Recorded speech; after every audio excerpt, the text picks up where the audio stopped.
si bien las cadenas regionales de valor fomentan la integración de los países, para el empresario, ¿qué significa esto, no? La cadena regional de valor para el empresario significa hacer eficiente la producción y generar especialización. Además de esto, articula y es una buena oportunidad para encadenar a las pequeñas micro, pequeñas y medianas empresas que existen en los países. Si bien en las estadísticas que ya todos han comentado, se muestra que el flujo de comercio entre los países miembros del Mercosur y de Alianza del Pacífico se han incrementado. Para poder aterrizar esto en cadenas de valor, habría que identificar qué flujo de comercio es al que apuntamos incrementar. Si es el flujo de comercio de productos primarios, si es el flujo de comercio de productos manufacturados, si es el flujo de comercio de servicios, qué es lo que fomentan las cadenas de valor. Afortunadamente, hay algo que resaltar entre los países miembros de la Alianza del Pacífico y del Mercosur, que en algunos casos, en los sectores productivos que cada uno desarrolla, se encuentran ciertas complementariedades. Por ejemplo, para hacer un ejemplo preciso de esto,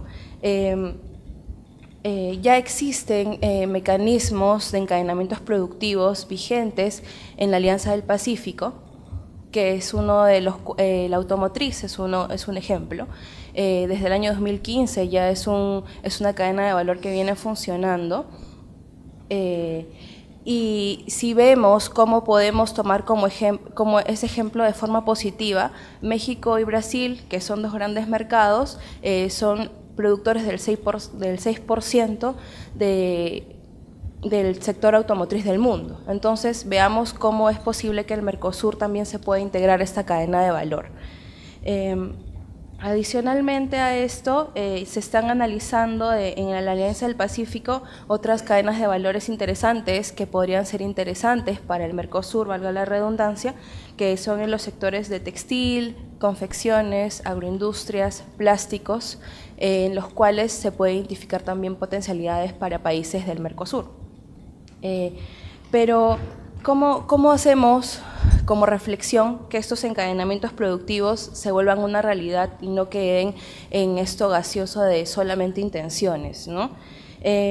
Básicamente, para empezar hay que analizar cuáles son las amenazas que confluyen entre los países, tanto en la Alianza del Pacífico como en el Mercosur, que son muchas de las que ustedes ya han comentado, que son básicamente homologación de reglamentos técnicos, luego homologación de medidas sanitarias y fitosanitarias. Esto es muy importante porque siendo países, los de la Alianza del Pacífico y los de Mercosur, grandes exportadores de productos de la agroindustria, que las medidas sanitarias y fitosanitarias no estén homologadas y que las agencias de salubridad y de inocuidad de los gobiernos no conversen todavía y no tengan protocolos ya definidos y homologados, esto no va a funcionar. Ninguna cadena de valor que se identifique va a funcionar.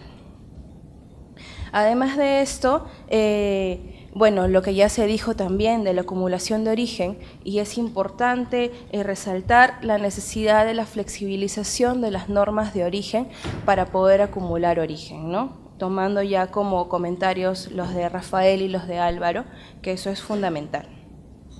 Otra cosa muy importante es que hay que mejorar para poder promover las cadenas de valor, es la simplificación de procedimientos aduaneros.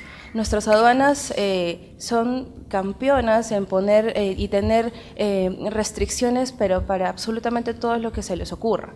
Entonces, es importante que los procedimientos aduaneros sean claros y no se dejen a discrecionalidad de los operadores la actividad de los procedimientos y de las operaciones de comercio exterior en sí mismas.